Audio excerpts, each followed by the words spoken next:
यशोमती मैया के नंद लाला। शुभ समाचार की प्रतीक्षा कर रहे थे आप, पर आया कौन?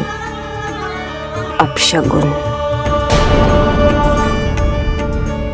देवकी, वसुदेव, तुम दोनों यहाँ कैसे? मथुरा नरेश, हम दोनों आपके पास एक विनती लेकर आए।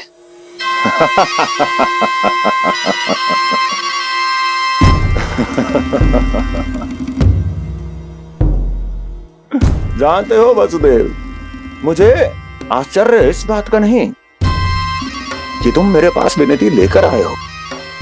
मुझे आश्चर्य इस बात का है कि तुमने ये सोच भी कैसे लिया कि तुम्हारी विनती यहां स्वीकार करी जाएगी। मैं जानती हूं आपके हृदय के किसी कोने में हमारे बचपन की स्मृतियां अभी भी जीवित है। आपको स्मरण है, मैं आपकी वही बहन हूं जिससे आप इतना प्रेम करते थे कि अपना सब कुछ। बस सीधा सीधा बोल, क्या चाहिए तुझे? अधिक कुछ नहीं महाराज, हम दोनों एक बार गर्ग ऋषि के दर्शन करना चाहते हैं। महल से बाहर जाना चाहते हैं ये महाराज। इन्हें इतनी छूट देने की आवश्यकता नहीं है।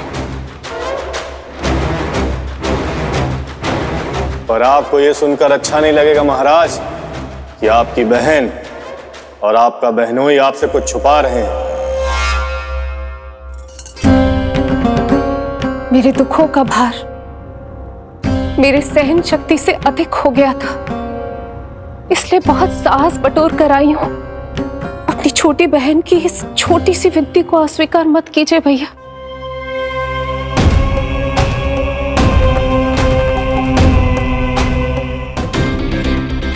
कैसा भाई हूं मैं? मेरी बहन और मेरा बहनोई सामने खड़े हैं और मैं एक अभिमानी सम्राट की तरह इस सिंहासन पर बैठा हूं। छी, नहीं नहीं, ऐसे हाथ जोड़कर मुझे लज्जित ना करें। अरे हाथ तो मुझे जोड़ने चाहिए आप दोनों के सामने। ए देवकी, क्या तेरा भाई इतना निर्दयी है क्या? अरे तेरी एक छोटी सी इच्छा भी स्वीकार नहीं करूंगा क्या? क्या चाहती है? गर्ग ऋषि के आश्रम जाना है तो जा।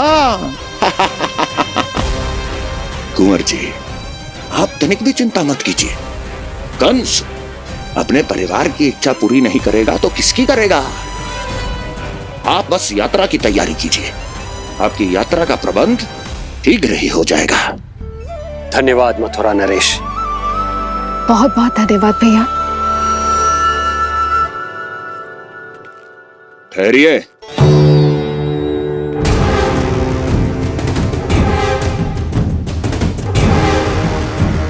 अरे आप दोनों को अकेले कैसे जाने दूं? चिंता रहती है मुझे। दसों दिशाओं में शत्रु हैं मेरे। कहीं कुछ अनहोनी घटित हो गई तो? कुंवर जी, आप एक काम कीजिए, आप दुर्जन को साथ ले जाइए।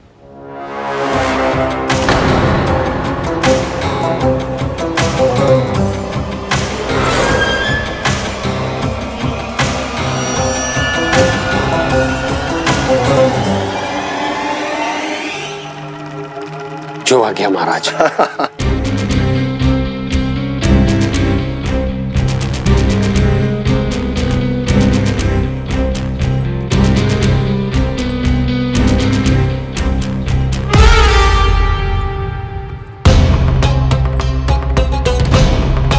आपने इन्हें जाने की आज्ञा क्यों दी स्वामी?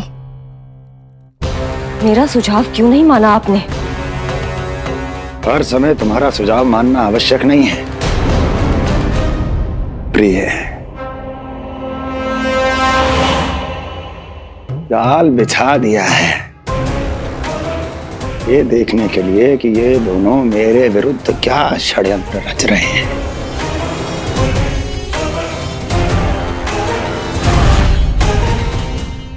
पूतना और सूक्ष्म बुद्धि की तरह मैं तेरे जाल में नहीं फंसूंगा विष्णु अवतार। उन्होंने तेरे सामने आने की भूल की थी पर मैं तुझे दिखाई नहीं दूंगा, अदृश्य रूप में ही तेरा वध करूंगा।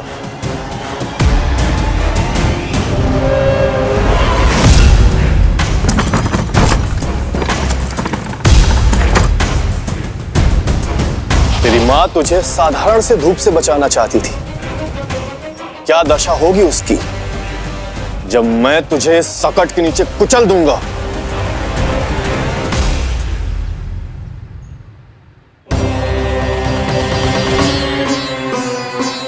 जाने ये पूजा कब समाप्त होगी, कहीं उठ तो ना गया होगा मेरा लल्ला। मुझे उसे देखना है। पर जो पंडित जी है कि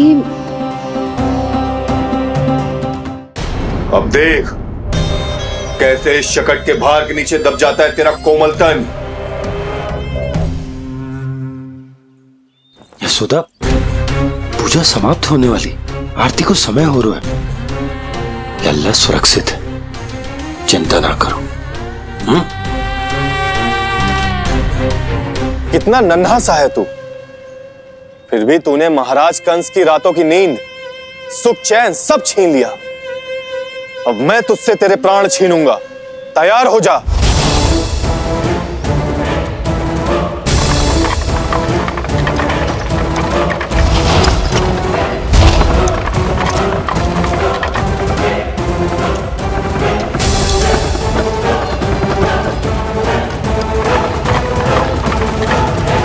ये क्या हो रहा है?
प्राण कब इसके तन से विदा ले लेंगे इसे पता ही नहीं चलेगा। ताई जी! यशोदा ताई जी!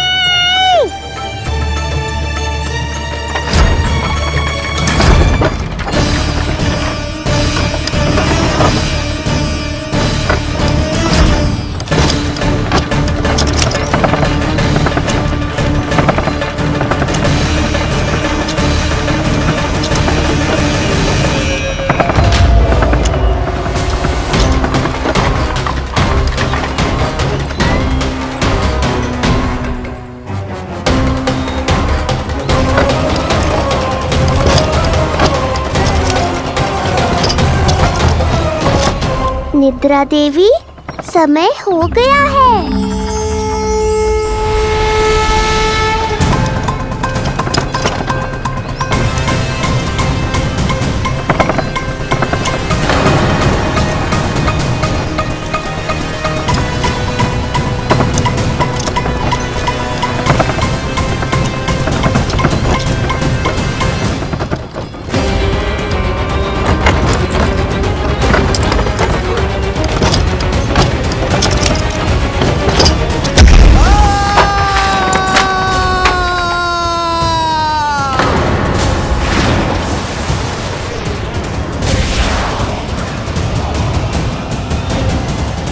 बोलो श्री नारायण भगवान की जय।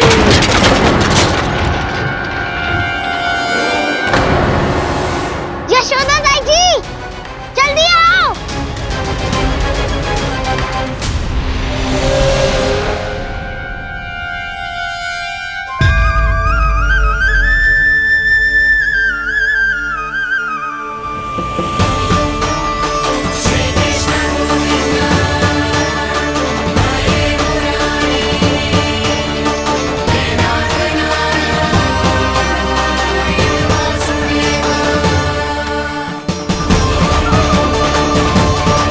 शीघ्र ही तुम बहुत अधिक विशाल और असीम बलशाली हो गए थे, पर तुम अपनी शक्ति का प्रयोग अनुचित ढंग से करते थे।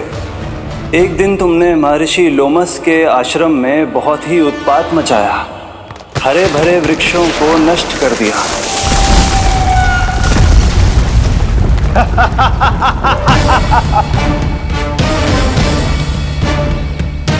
देख क्या रहे हो ऋषिवर? ये विशाल वृक्ष भी मेरे इस विराट तन के आगे कुछ भी नहीं है।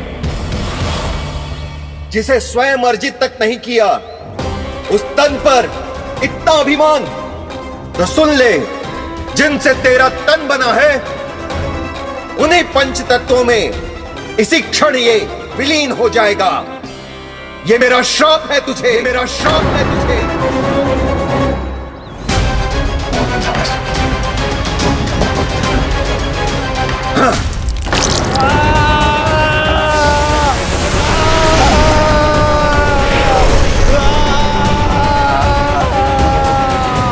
पर तभी तुम्हें अपनी भूल का आभास हुआ और ऋषि लोमस से तुमने क्षमा याचना की। क्षमा करे ऋषिवर, क्षमा करे। मैं मूर्ख, अभिमानी हूँ, अज्ञानी हूँ, परंतु आप तो दया के सागर है। कृपा करे ऋषिवर, कृपा करे। बिना तन के मैं कैसे जीवित रह पाऊंगा? तुम जीवित भी रहोगे और अपने दैनिक कार्यों का संचालन भी कर पाओगे, किंतु सजीव प्राणियों या निर्जीव वस्तुओं की सहायता से। ऐसा जीवन तो मृत्यु के समान है ऋषिवर। इससे अच्छा है आप मुझे जीवन से मुक्ति दे दो। मुक्ति भी अवश्य मिलेगी तुम्हें, पर जब तुम परम प्रभु श्री हरि नारायण के चरणों का स्पर्श करोगे, चरणों का स्पर्श करोगे। और यही नहीं शक्तासुर, कल जब तुम मुझे खोज नहीं पा रहे थे, तब भी तुमने हार नहीं मानी। 7 प्रहर तक 7 बार मेरी और मेरे गोकुल की परिक्रमा की। इस क्रम में तुमने अनजाने में ही अपना पश्चाताप पूरा किया और पुण्य अर्जित कर लिया। इसलिए मैं तुम्हें मोक्ष प्रदान करता हूं। इसलिए मैं तुम्हें मोक्ष प्रदान करता हूं।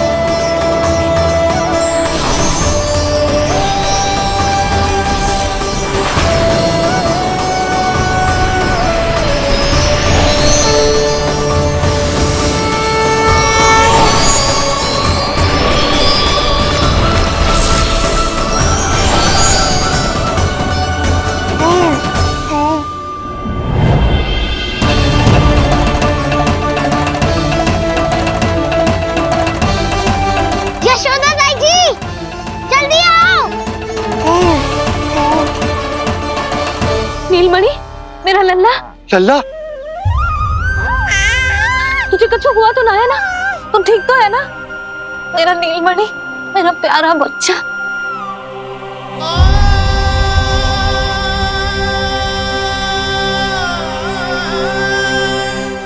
भोला, बंसी, ये सब क्या है?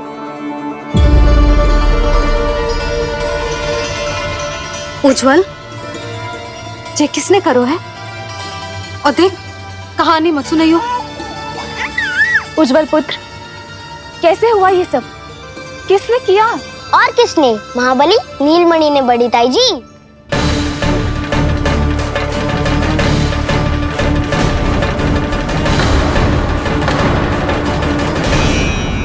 जी क्या बोल रहे हो?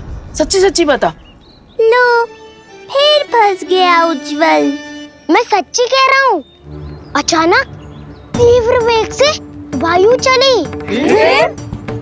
फिर ऐसे लगो जैसे कोई भूकंप आ रहा है। और फिर जब मैंने देखा तो ये सकट अपने आप हिल रही थी, खड़खड़ खड़खड़ खड़खड़ खड़खड़। फिर मैंने साहस दिखाया और उस सकट को रोकने का प्रयास करो, पर सकट ना रुको। जे हिले ही जा रहा था, खड़खड़ खड़खड़ खड़खड़ खड़खड़ खड़खड़ खड़खड़। और फिर ऐसे ही हिलते हुए अचानक से आगे बढ़कर सीधा नीलमणि के ऊपर चला आए हो। फिर और फिर खड़खड़ खड़खड़ और सकट का सामान भी हिल रहा था, थरथर थरथर। ऐसा लगो जैसे सकट नीलमणि को कुचलने को।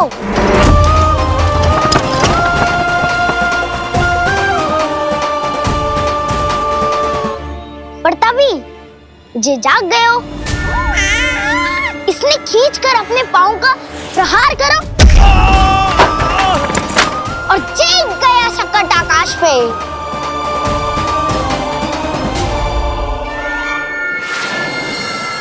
और फिर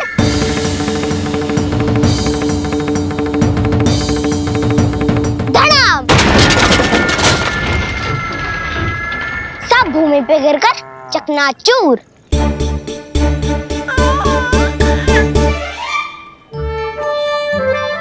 मैं सच्ची कह रहा हूँ ताई जी, नीलमणि के पैर का स्पर्श होते ही वो सकट ऐसे वायु में उड़ी जैसे कोई फूल। अच्छा, और जो तेरे हाथ में ये माखन है, ये भी अपने आप उड़ के आ गया होगा ना? हाँ, मैं सच्ची कह रहा हूँ। सदा बड़पोलापन, ये अच्छी बात ना है लल्ला, सत्य बता। मैया, मैं सत्य बोल रहा हूँ। ये सकट अपने आप ही आयो था और नीलमणि के प्रहार करते ही दूर जा गिरो। अरे, ये बड़बोले से पूछने से अच्छा है कि हमें स्वयं विचार करना चाहिए कि ये सकट टूटा कैसे। हाँ नंदराज, हाँ, हम भी आरती के लिए भीतर चले गए थे। हाँ। अरे, आप सब मेरा विश्वास क्यों ना कर रहे हो? नीलमणि के प्रहार से ही उज्जवल, सकट बहुत पुराना था, पहिया ढीला होकर खुल गया होगा। यशोदा, अनेक कारण हो सकते हैं, चिंता करने की कोई आवश्यकता ना है। मैं चिंता क्यों करने लगी भला? मेरे नीलमणि के गले में रक्षा वाला कंठक पहले से ही है, और हम ये सब पूजा पाठ इतने विधि विधान से इसी के लिए तो कर रहे हैं, है ना पंडित जी? हाँ रानी जी। तो बस फिर मेरे लल्ला को कछु क्यों होने लगो? और आप सब स्वयं ही देख लो ना, जे इतना बड़ा सकट टूट के बिखर गया है, किंतु मेरे लल्ला को एक खरोच भी ना आई। इसका अर्थ तो यही है ना कि हम जो भी कर रहे हैं सही कर रहे हैं। मुझे चिंता करने की कछु आवश्यकता ही ना है। चलो सब भीतर चलते हैं। हाँ हाँ, लल्ला को भूख भी लगी आई होगी। चल।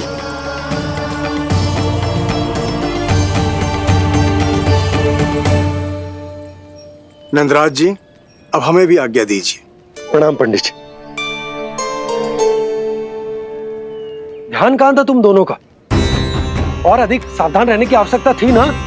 क्षमा कीजिए नंदराज।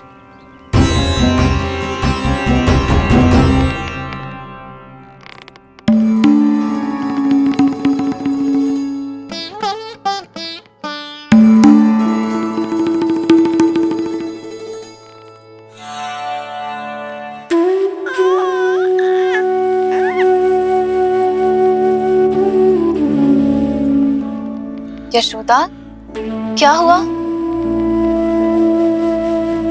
बोलो ना, क्या सोच रही हो? मुझे बहुत चिंता हो रही है जीजी। मेरे लल्ला के साथ कुछ ना कुछ दुर्घटना होती रहती है। अरे, अभी बाहर ही तुम सबको समझा रही थी, अब भीतर आते ही क्या हो गया तुम्हें? बाहर समझाने वाली मैं ना थी जीजी, वो तो गोकुल की रानी जसोदा थी, किंतु भीतर से मैं अपने नीलमणि की मैया हूँ, बस। और एक मैया को कितनी चिंता होती है, जे आपसे अधिक कौन जान सकता है। बहुत बड़ा धक्का लगा है मैया को इस घटना से। अब तो ये मेरी रक्षा के लिए और भी अधिक चिंतित हो जाएंगी। यंत्र का कंठक, पूजा पाठ, इतने सारे प्रहरी, सुरक्षा के प्रबंध, यदि इतने सबके बाद भी मैं अपने लल्ला की रक्षा न कर पाई, तो मुझसे अधिक अभागी कौन हो सकती है? मैं तुम्हारे मन की दशा समझती हूँ यशोदा। इसी चिंता के कारण ही तो मैंने आज तक अपने पुत्र को छुपा कर रखा है। मैं जानती हूँ जिज्जी, मैं समझती हूँ। मैंने तो नीलमणि के लिए इतने सारे संस्कार भी करो है, पूजा पाठ की है, किंतु मैंने तो आज तक अपने पुत्र का एक भी संस्कार नहीं किया है। आंसू पोंछ लीजिए बड़ी माँ, शीघ्र ही सब कुछ ठीक हो जाएगा। जब मैंने उसे जन्म दिया, उसके बाद से आज तक न उसे घर के बाहर लाई हूँ, न कोई संस्कार किया है। मैं तो उसका नामकरण भी नहीं करवा पाई हूँ यशोदा। उसके जन्म के समय स्वामी ने यह संदेश भिजवाया था कि उस कंस को हमारे पुत्र के बारे में तनिक भी भनक नहीं पड़नी चाहिए। तब से आज तक भय के छाव में जीती आई हूँ कि वो कंस कहीं हमारे पुत्र को भी ना मार दे, जैसे देवकी के सारे संतानों को मार दिया है। ये आशंका कभी सत्य नहीं होगी बड़ी माँ, मैं हूँ ना। माँ अपनी संतान के मन की बात बिना कहे ही समझ जाती है। आप भी समझ जाओ ना मैया।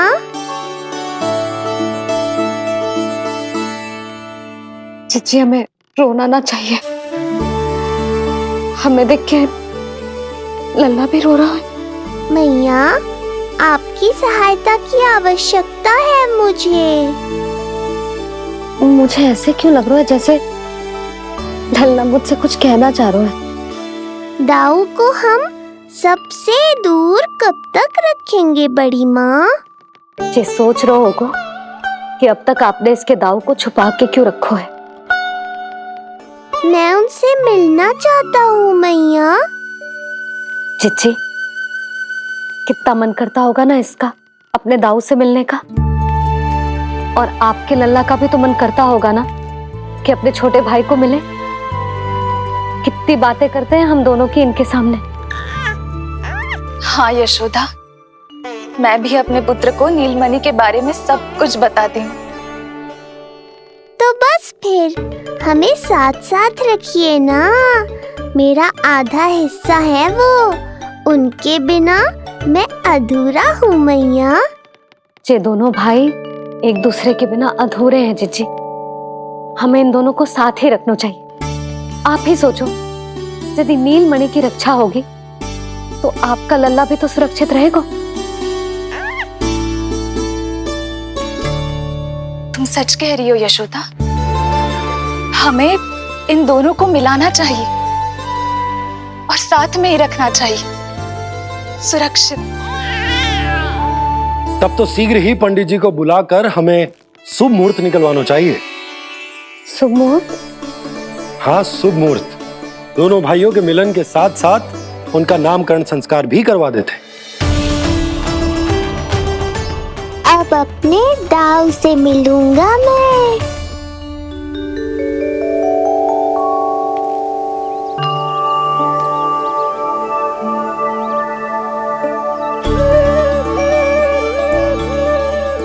ऋषिवर की दिव्य आभा के कारण ये वातावरण कितना शुद्ध, कितना पवित्र लग रहा है ना।